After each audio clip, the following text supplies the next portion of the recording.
Hello, everybody. Welcome to Gift of the Mormon Faith Crisis. This is Natasha Helfer Parker, and I am joined with the fabulous couple, John and Margi Dehlin.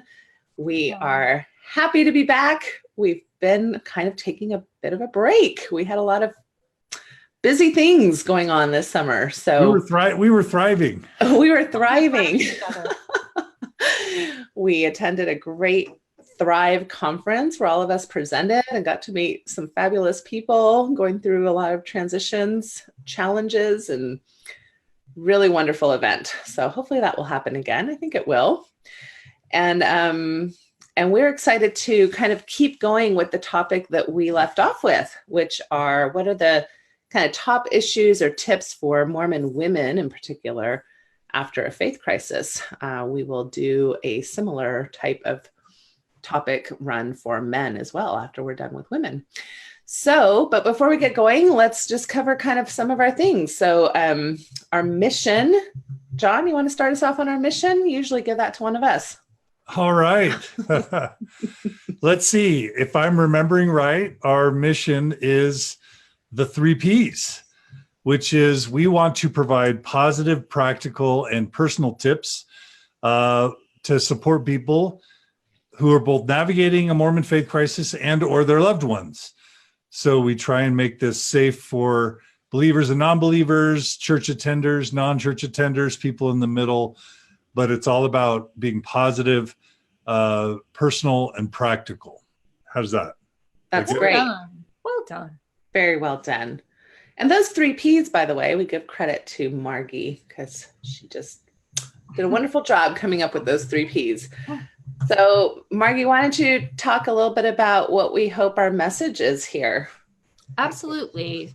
So the general message is, amidst transitions can feel challenging. They can feel really difficult and painful at times. But we also kind of add with that this message that transitions can bring the opportunity for growth, and it can be a huge gift. So this is part of creating a big, beautiful life here.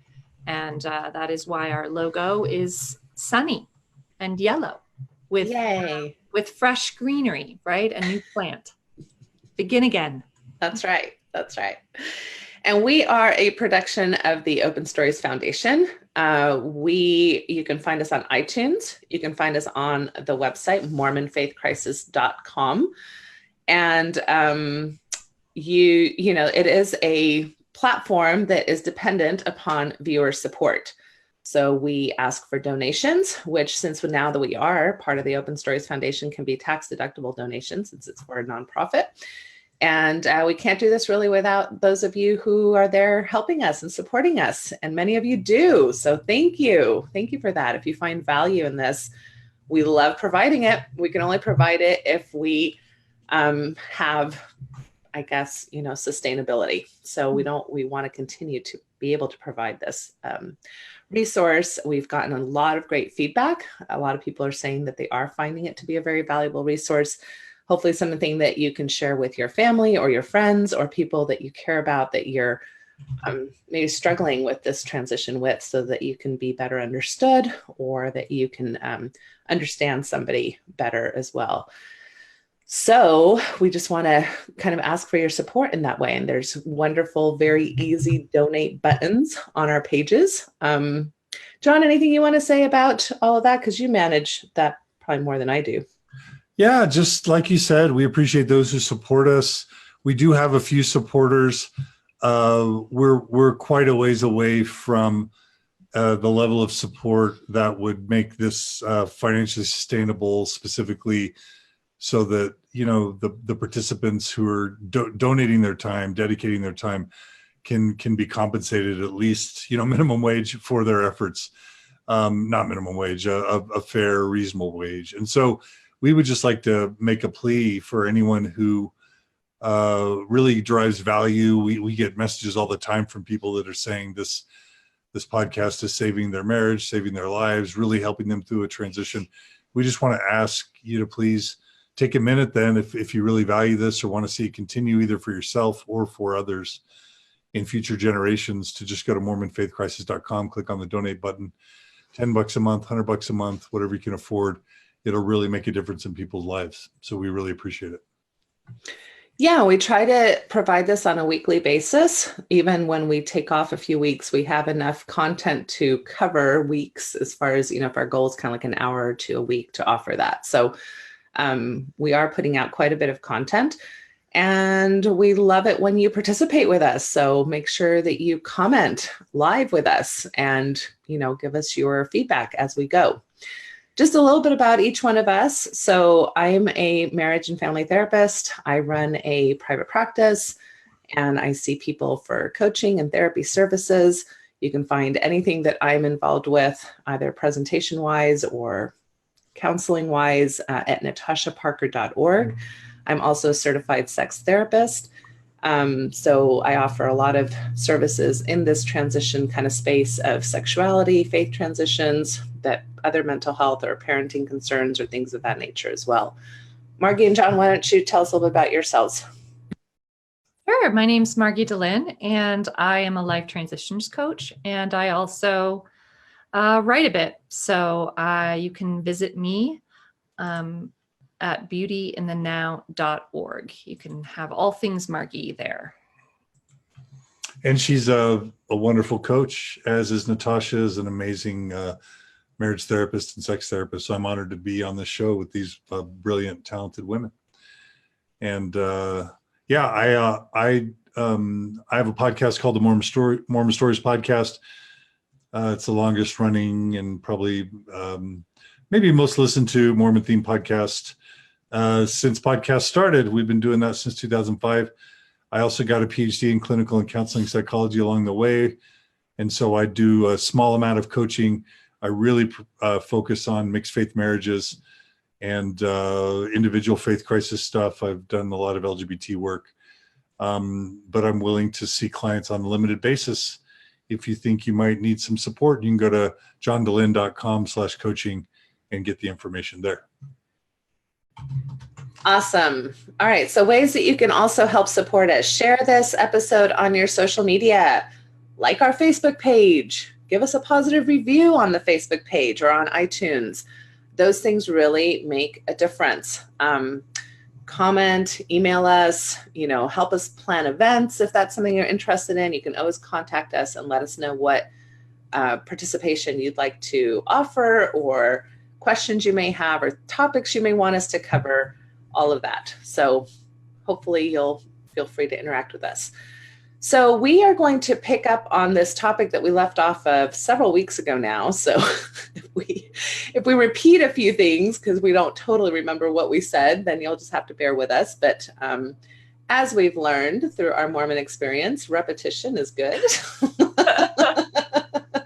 We learn a lot if we hear the same things over and over again.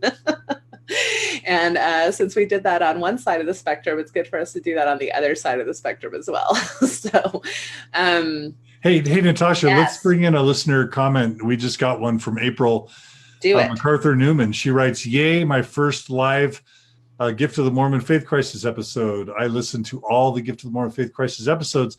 Thank you so much. This has helped me so much." April, that's so kind. Thank you for reaching out. We're glad this is useful. Yeah. Thank you. That's nice, very nice. It's super nice. I always, I think that I've had to watch this tendency that I oftentimes am very willing to give feedback when I'm unhappy about things. Right. Uh-huh. So if I buy a product and I'm like, well, that really stunk, I might reach out to the company and tell them. And I've really, since, starting my own practice and my own business, I've realized the importance of positive feedback, and that I need to be much better about that, because we don't want to just let people know when we're upset about something, but when we're really happy and things are going well with the product. So when people reach out and tell us positive things, it just always makes me really appreciative of the time and energy it took for people to write us those things. Because you don't have to tell us. It's helpful, but we're so glad it is, and it helps us keep motivated. We have a couple more. Ammon writes, "I've loved listening to this podcast as I navigate family relationships as I go through my own transition. I love that it focuses on the positive. Thanks for all the great work you do." This is for people who are donating. Another one, Angie writes, I can't thank you all enough for the amazing work that you have done and continue to do. My life has been changed for the better because of the things I'm learning from these podcasts. Thank you. Nice. That's Angie. And then Ashley writes, I loved your parenting episodes. So helpful. Thank you. So those are just some nice little comments that when listeners made their donations, they sent some thank yous in. So thanks again to all those listeners and to people who are listening to us now on Facebook Live. That is wonderful to hear. Really, really helpful for us to hear. Thank you, everybody. All right, so let's dive in. We've got several things I think that all of us wanted to talk about. So I'll start off with one of mine, and then maybe we'll do kind of roundtable approach, whatever. But I'm not exactly sure if I brought this up a whole lot last time, but I think that one of the things that is so prominent for Mormon women is their identity in the realm of sexuality, or maybe the absence of an identity in the realm of sexuality. And I don't want to spend a whole necessarily time on this, a whole lot of time, because I do plan, I would like for us to do kind of a podcast just on sexuality in general as one of our topics. So I don't want to spend a whole lot of time, but I think that, in general, Mormon women get the message that a lot of evangelical or Christian women get, which is that they are not sexual agents of themselves. They are having to protect themselves from the sexual energies of men. Dun, dun, dun. That men are going to come at them with their sexual wants and desires and lusts and perversions and horrificness, because it's all so awful. And we are to protect ourselves and put up these, boundaries and walls and dress appropriately. I guess I'm not dressed appropriately today. So anyway. Oh, you sure are. Let's reject that. My porn shoulders. Anyway. So, and so I think so much of our sexual identity as a woman is really much more about the sexual identity of a man and how I'm going to respond or not respond to that identity of a man. And then that doesn't go away when we get married either, even though it's kind of like, oh yeah, green light, go when you get married. It's still, those messages don't go away. It's still sometimes very much focused on what are the man's needs, what's the man's libido, what's the man's, what is my role of keeping my man happy? Am I being a caretaker? Am I being a helpmeet? And when those things turn sexual, very little, I think, has to do with my sexual identity, my sexual drive, knowing myself sexually. Right. Not to mention, of course, both men and women in our tradition are, very much discouraged from masturbation and self-knowledge of our own sexuality. So this idea that I'm supposed to allow this man to awaken me sexually, figure me out sexually. I'm not supposed to do that for myself. You can just see the conglomerate of issues and why I'm sadly very busy in my practice. Love your work. I love my work, but I think it's so much unnecessary tragedy, right? Of so many things that were avoidable if we had been taught differently, that we now as adults have to sift through to get to a place of sexual health, sexual autonomy, sexual sharing in ways that feel helpful and good and productive and satisfying. So Natasha, I know we absolutely can and will and should do an episode on this, sort of the gift of the Mormon faith crisis as it relates to female sexual awakening and even male sexual awakening. Can you give a teaser, just some bullets of for women who want to start down the path of awakening and healing, what that even looks like, and what are some pillars of that or avenues that they can start to investigate or ways that they can start to move in that direction, so that we give them a few practical tips, not just a description of their experiences thus far. Does that make sense? Yeah, sure. And I just pulled up my little Thrive conference. Yeah, handy.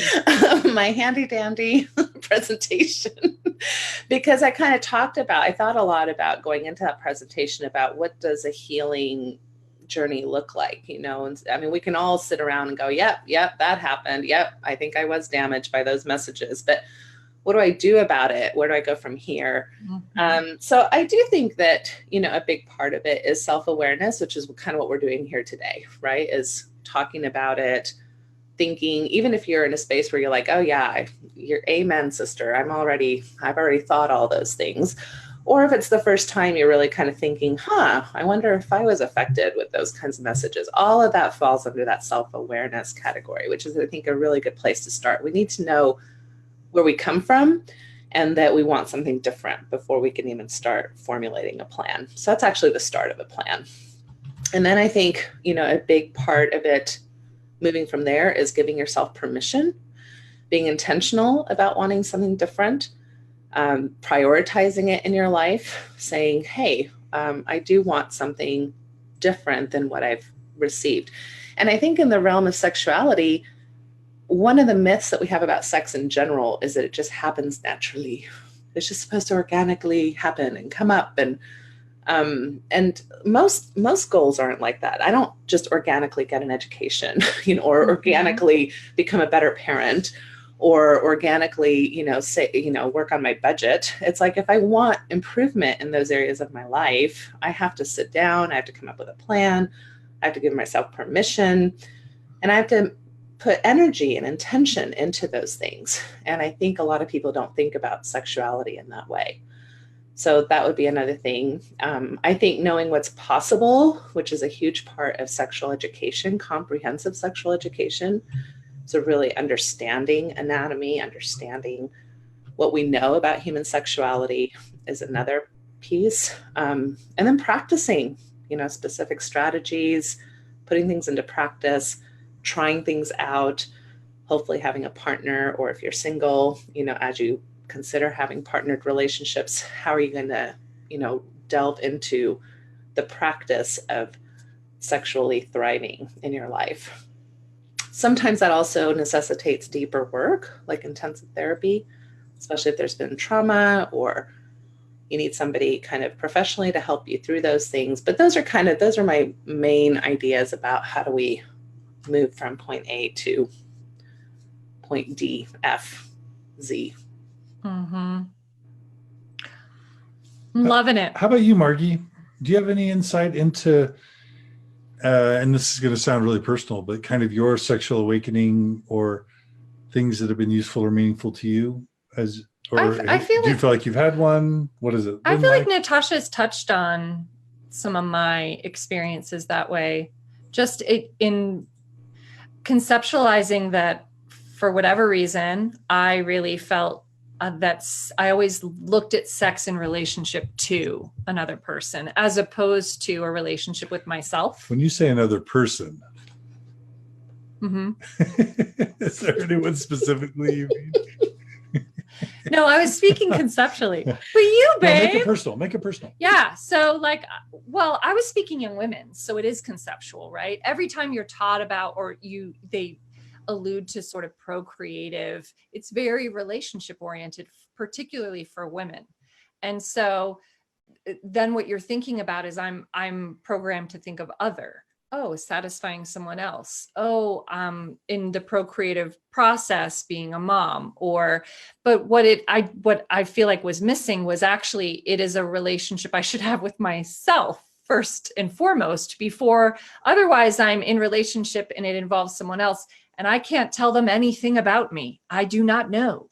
I don't have that relationship with myself. So to make it personal, with our, and you know, we'll get into this another time too, but like with our sexuality, how was it before? How did you look at it before? And then how did you look at it after, and what's been useful with our relationship? Yeah, I would say, and I won't be defensive or hurt.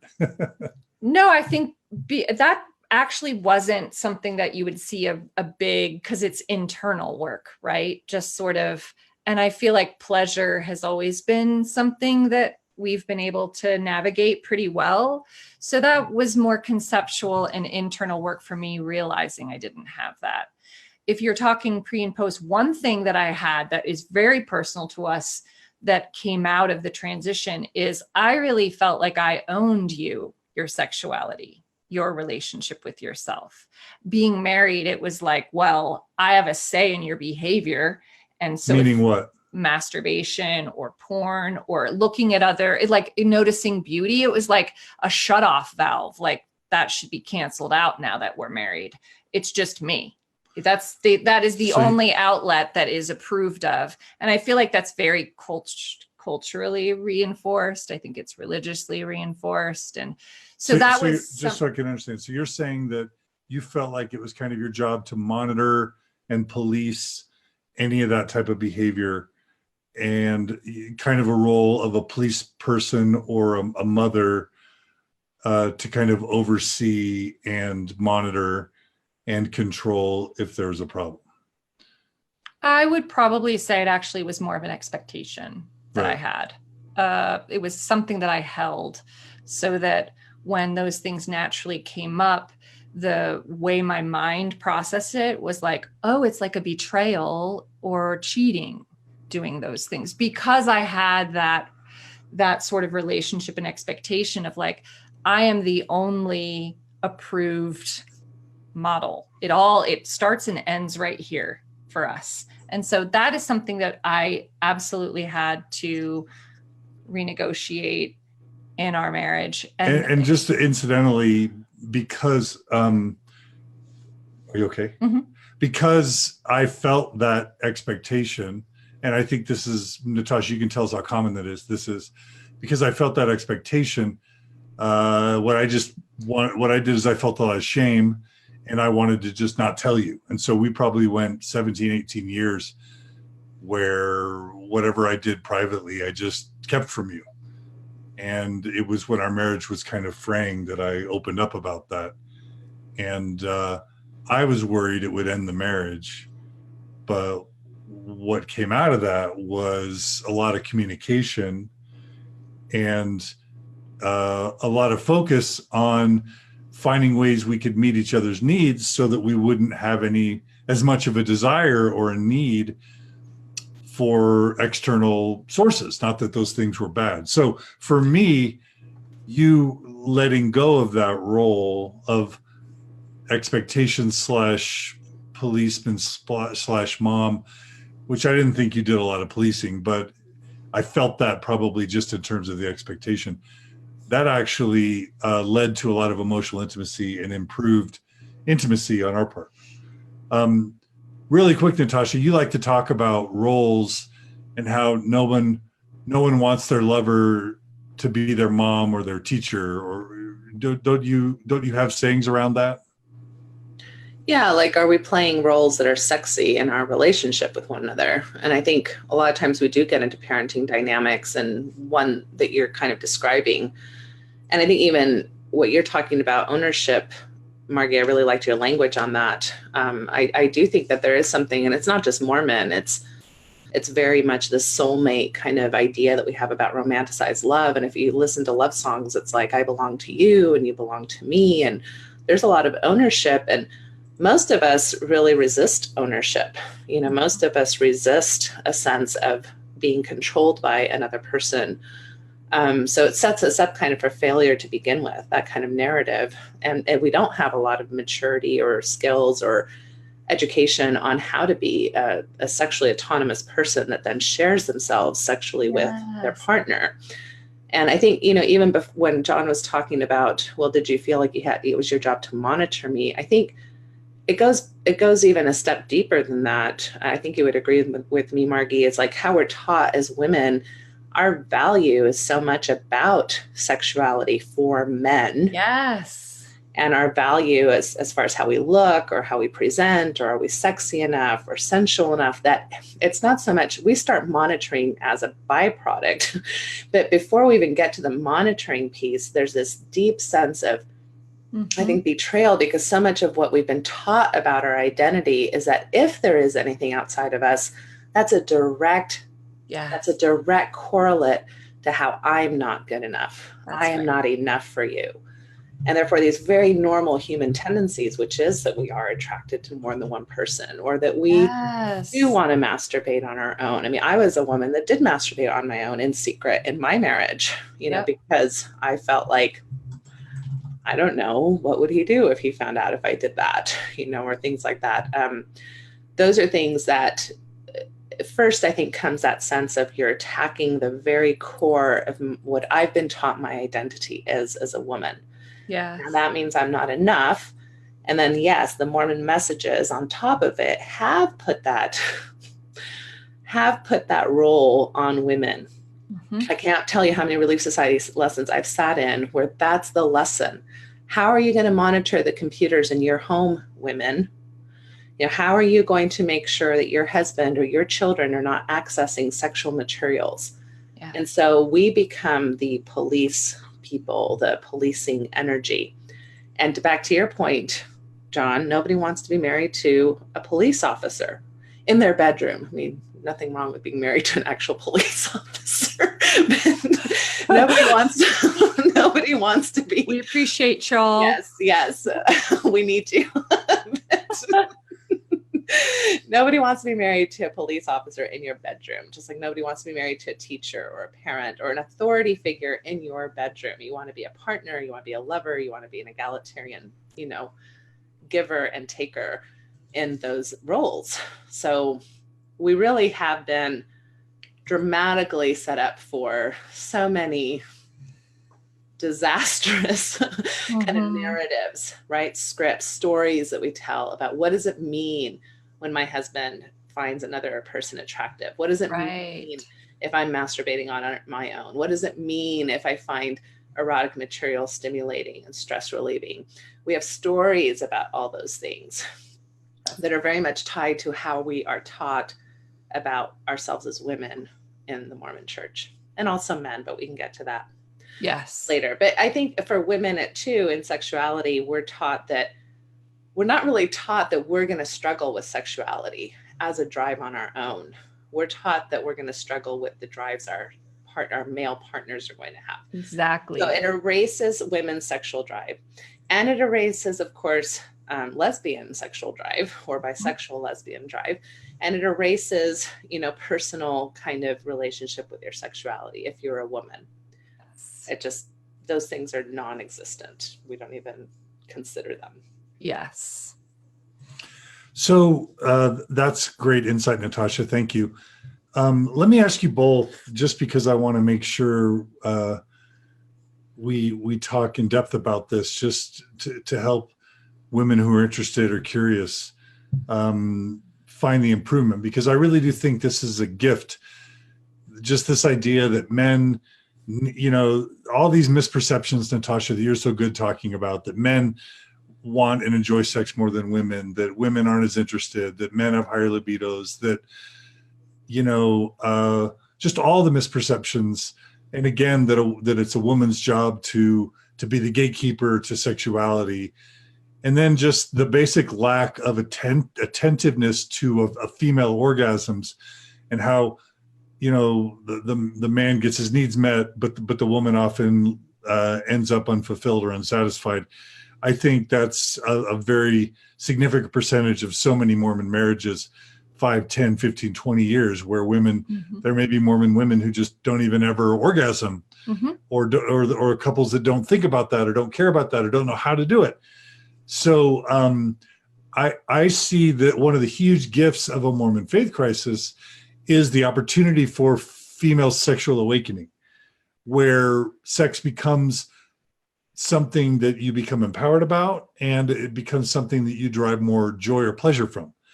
And that it goes from sex is the thing we do to please the man, to sex is something that pleases both men and women and can be a wonderful thing to explore and enjoy together without as much shame, without as much hangups, and so forth. So Margi, are you comfortable talking about to what extent you feel like you have or haven't had a sexual awakening where sex has become something you've enjoyed more or not, or pursued, or any of that since the faith crisis? Sure. I would say my big switch is from sex as a function, right? It has a function in a relationship. So it was kind of very heady, very sort of purposeful, very duty oriented, like, to actually being more of a process that I enjoy. There's a lot more, there's curiosity about myself, curiosity about my partner, as opposed to a lot of expectation that way. And I think, you know, let's just say, remember in my coming home keynote, there can be a sexuality tower that falls as well. And then we rebuild our sexuality towers. And just like any other tower, I really feel like it's a lifelong, you're always reassessing, changing, adding, you know, and that is the great gift as well. And so I would say I'm definitely mid-process, just as I really feel like I will always be, but I feel more in tune with myself, and I have more of a relationship with the pleasure aspect and the actual connection aspect of sex than I did before. I feel like before it was much more functional. It was much more duty. Like, I have an expectation to sort of in a role to fulfill, and this is what that looks like. And now what is it? It's more pleasure oriented.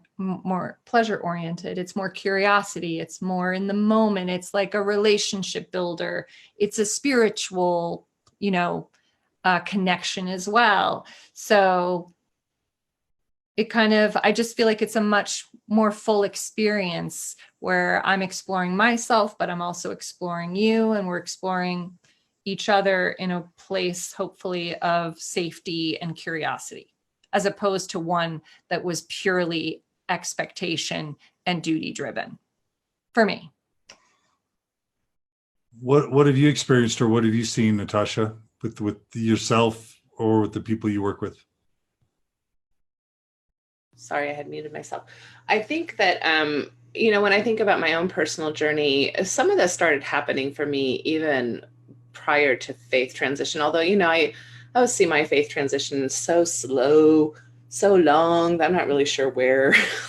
So I'm guessing it was part of maybe my faith transition also, because I don't think I had a, quick, I'm changing my ideas about it very quickly.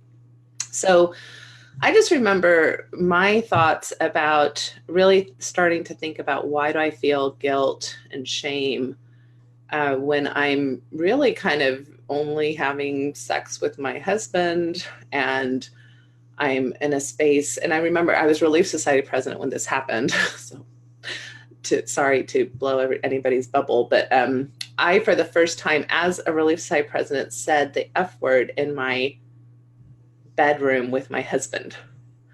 I think I said something like, F me now, right? Yeah. And I think, those moments where you're just kind of like, oh, down and dirty. Yes. And I think both of us were like, wow, that was kind of exciting and hot. And I remember feeling guilty about that for like a week afterwards. And then I was like, what is this thing that we have about like righteous and unrighteous sex?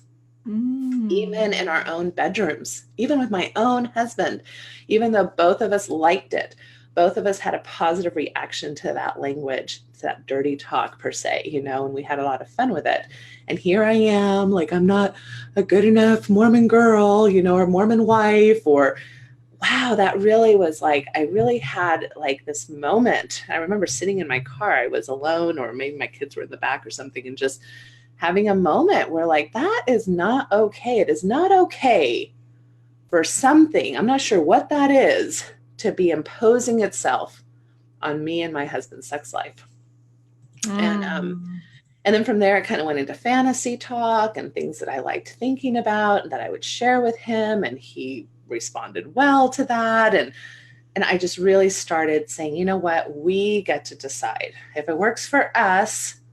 Even if it, if we told somebody else would consider it pornographic, or whatever they would say about our things. It's none of their business, for one. And secondly is, I started, I think at that moment, really understanding by the fruits you shall know them type of principle. It's not that this particular thing is bad. is it helping us or deterring from us? Mm. And I remember for a long time, because even my fantasy stuff with my husband, it had kind of like mixed fruit, right? So on the one hand, it helped, like my orgasm ability went way up, our ability to have fun went way up. But then I still had this lingering guilt afterwards. So I was like, well, does that mean that it's not good fruit? And then I started realizing and giving myself permission that guilt feeling isn't necessarily a good indicator of whether or not it's good fruit. That's what I've been taught. That's how I've been Like taught. programming. Yeah. Mm-hmm. And that I really need to pay attention to the actual fruit, which is what's really happening in the moment with me and Andy, And so I really started letting go of a lot of things just within a few months, and then of course that helped me think about my shaming, as premaritally, with some of the confessions and things I've been through with bishops interviews and things like that, and rethinking a lot of that. So that was, really before I even moved here to Kansas and before I even met you guys. Yeah. And before I even really started thinking about faith transitions as a concept per se. Yeah. But I could tell that I was transitioning in my own kind of sexual autonomy within my Mormon construct in of itself, and starting to reject this external authority on me.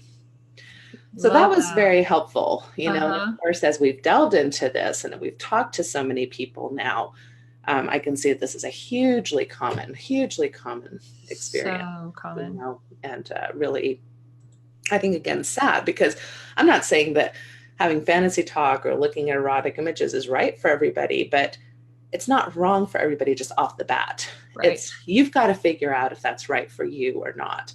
And we're not really allowed the adult developmentally appropriate relationship to figure those things out. We are just kind of set, we're told in very kind of adolescent or childlike ways to stay in these childlike parameters with our sexuality, which do not help us as adults. Here.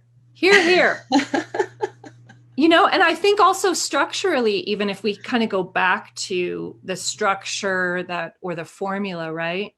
That when you think of in young women's, we're told like the major message is sort of don't, bad, stay away, shut down, like not good, right? And then you get married, and oftentimes we're married young with very little experience, and then you get pregnant.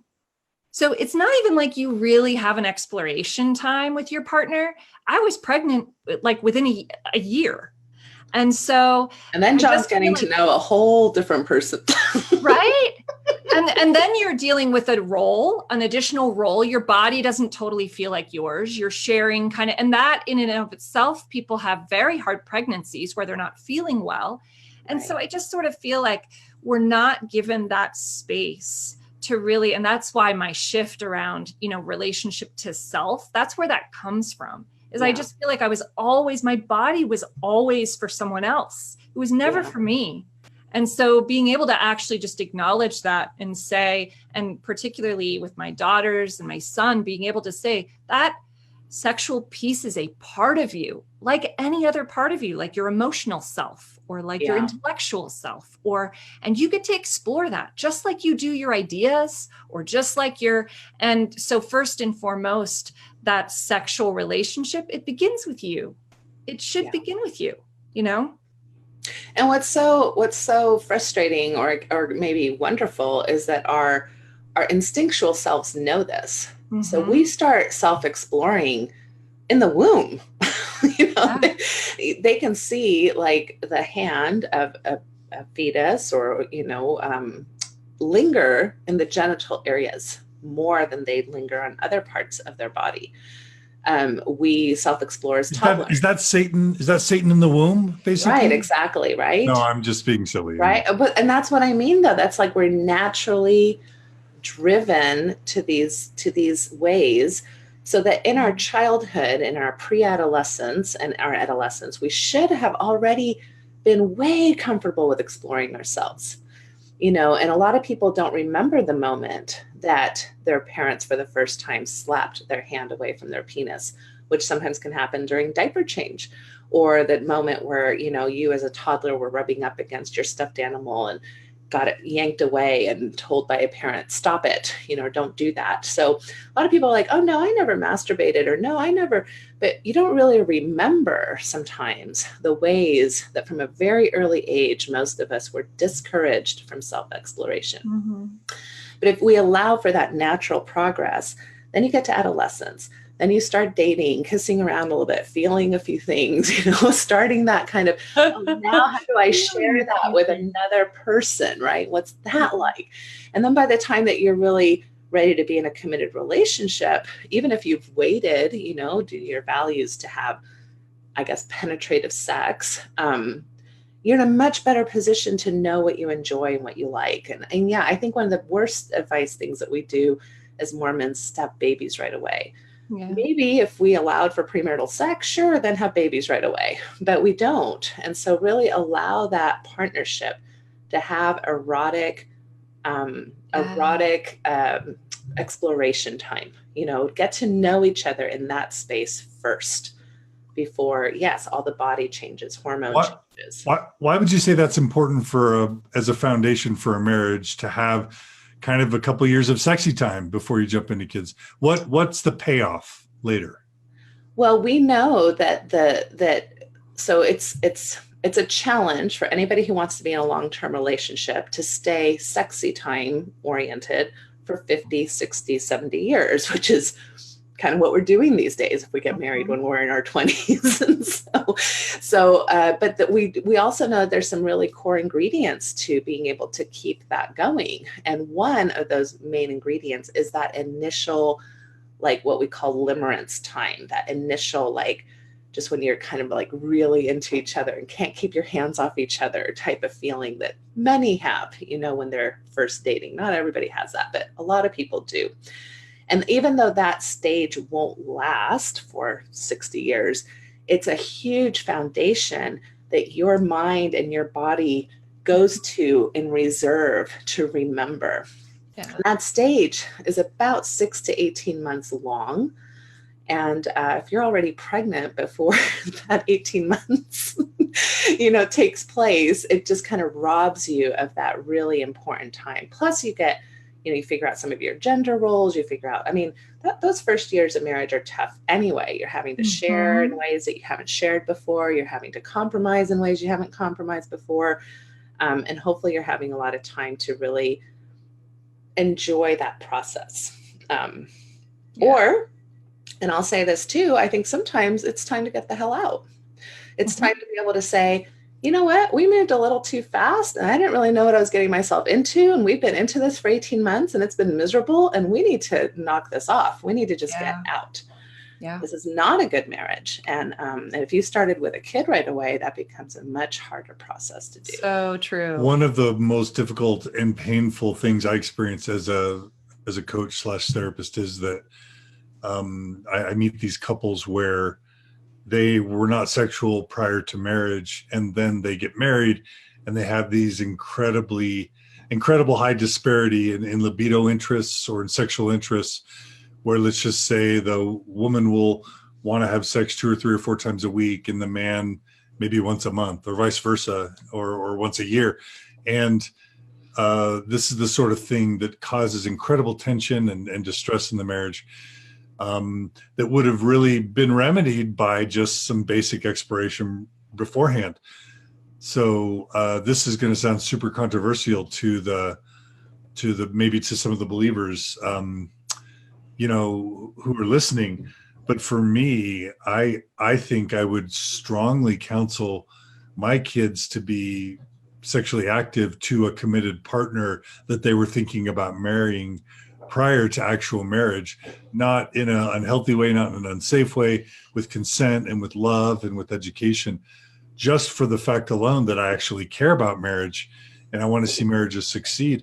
There are also women or men who don't explore sexually and realize that they're same-sex attracted, but they would never know that because they never experienced sexuality before. So what happens if you get married and your husband or wife just literally doesn't know that they're gay or lesbian? And so then they get married and they've made all these lifelong commitments, and then they find out that they're fundamentally sexually compatible. Or What if there's just not much of a spark, or there's a lot of a spark? There's just so many reasons why we need to think differently about sexuality, not because we don't value marriage, but because we do value marriage. That's really important stuff.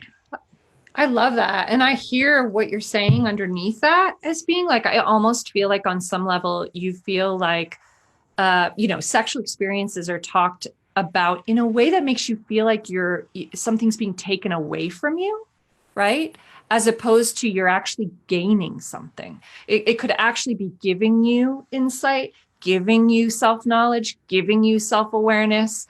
And that's what I hear in what you're saying. It can actually give you some tools, some good things to know, some experiences that then you're actually in a place to, navigate intimacy in a much more informed way.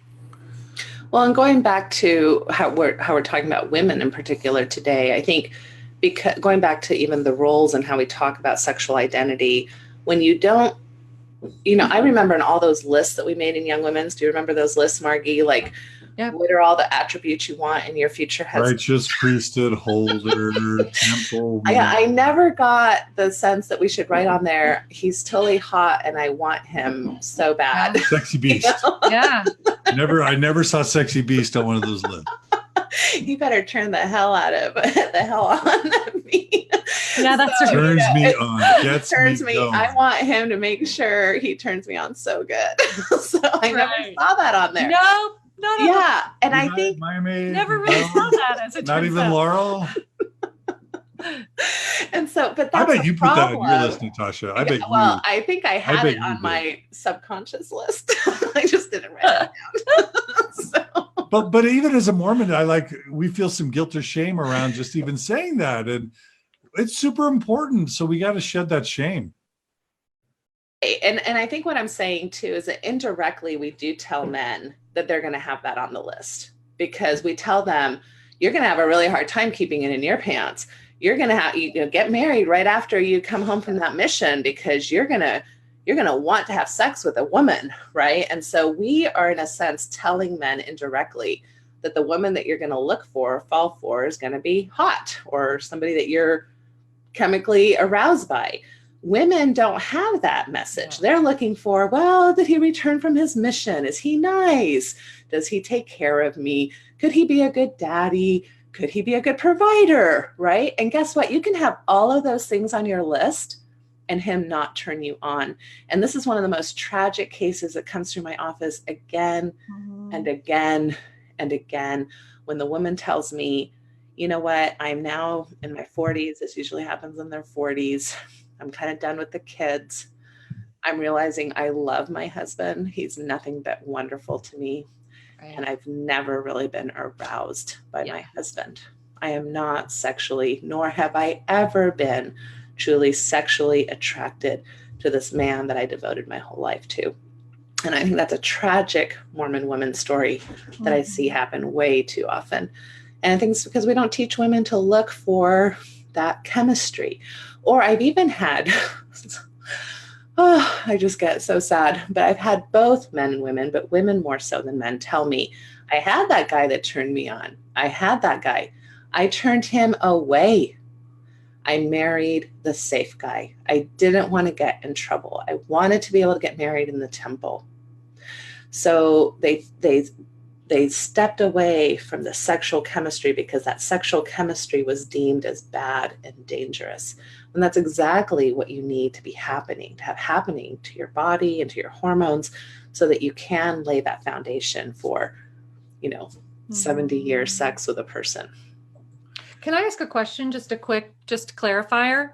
So I feel like I read in my Psychology Today magazine, but I'm not sure, that attraction it's resilient, right? It's on a spectrum and it can be built. It's not necessarily an on or off switch, but is that right or not? Can it be nurtured and increased? I'm sure it goes both ways. Like there's an extent to which probably you can't, but talk about that. I think that there is definitely a lot of research showing that if you once had attraction and it's kind of waned and, kind of you're going through the roller coaster of life, there's definite ability to rekindle desire. But if you think about, just pick somebody off the street and I'm going to force myself to have sexual attraction for that person. There's certain types of things that you can't force, that there needs to be a certain amount of kind of similarity already with a person. Certain things need to be in place that you're going to experience some level of sexual attraction. So oftentimes people are in a friend zone with somebody and feel a lot of attraction from a friend perspective, right? And then make the mistake of thinking, well, this would be a good marital partner because of these, principles that I think we're taught through the Mormon Church of what we should be looking for. And obviously friendship principles are things we want in a partner, but we need to have that sexual chemistry thing. And what's also super interesting about arousal is that being too close of friends can actually interfere with arousal, because you need some mystery. You need a little bit of, I'm not exactly sure what you're up to for me to be a little bit excited about you. So if you think about best friends and they tell each other everything, there's no secrets and there's, just know everything, it can be actually contraindicated to passion. Yes. Yeah. Esther Perel. That reminds me of Esther Perel a lot. Little space. Really quickly, I just want to end, for those of you who feel like you missed out on the, early sexual, hot and heavy phase that Natasha was talking about, that first year and a half of real intense sexuality. I do want to say that that I've met many, many Mormon couples that after their faith crisis, even if they're still in a mixed faith marriage, once they both became educated, became committed, started studying and learning, became open to experimentation, maybe worked with Natasha or others, sex therapist, started communicating more, built their emotional intimacy. They experienced for the first time this really significant sexual awakening that was kind of like a renaissance for them. We talk about Esther Perel's famous quote that everyone's going to be married at least 2 or 3 times, either to the same partner or to different partners. For those of you who have opted in to a new marriage after a faith crisis with your current partner, even if you haven't had that big sexual, explosion sort of past, I have seen many instances where couples came into that. Right.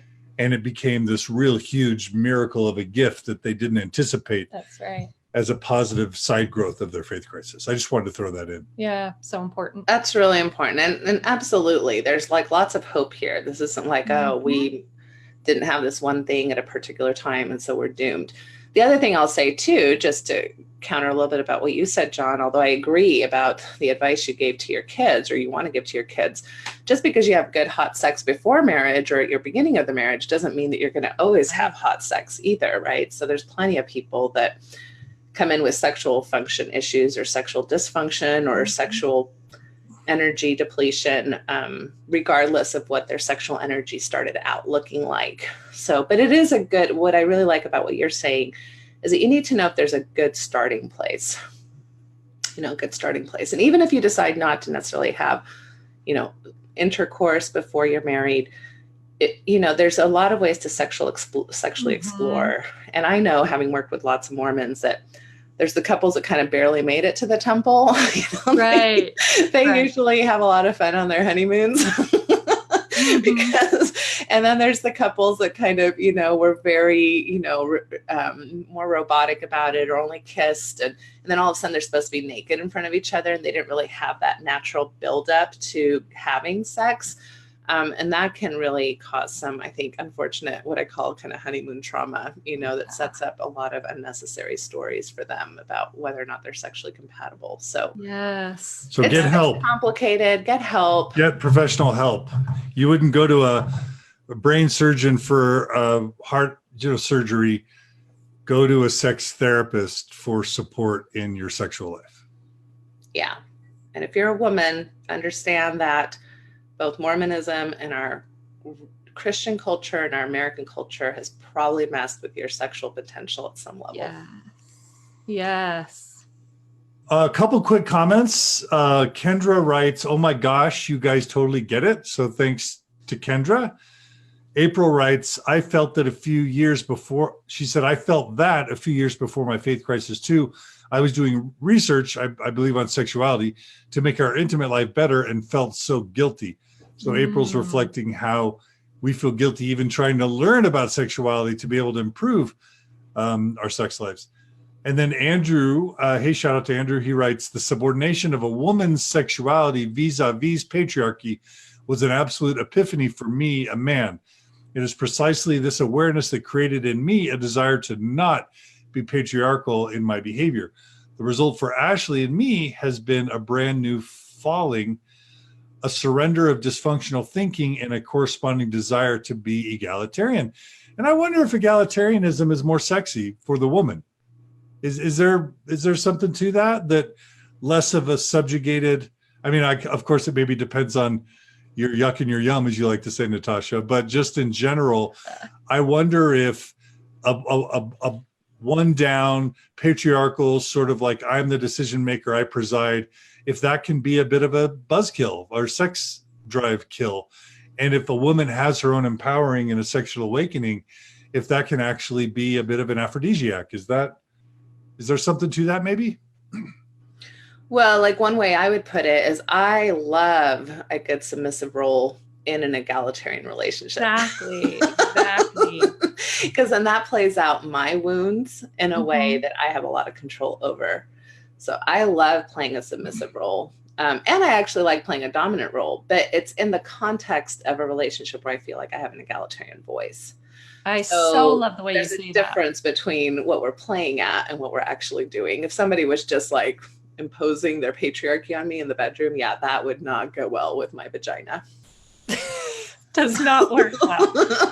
And there's kind of what you're saying. It's co-created. You're both creating that experience and having a say, and that's everything. Yes. Mary writes, "I am so grateful that you are all being so open and honest about the subject. I can now see where I went wrong in my marriage, and that won't happen again." Congratulations to you, Mary, and thanks for sharing.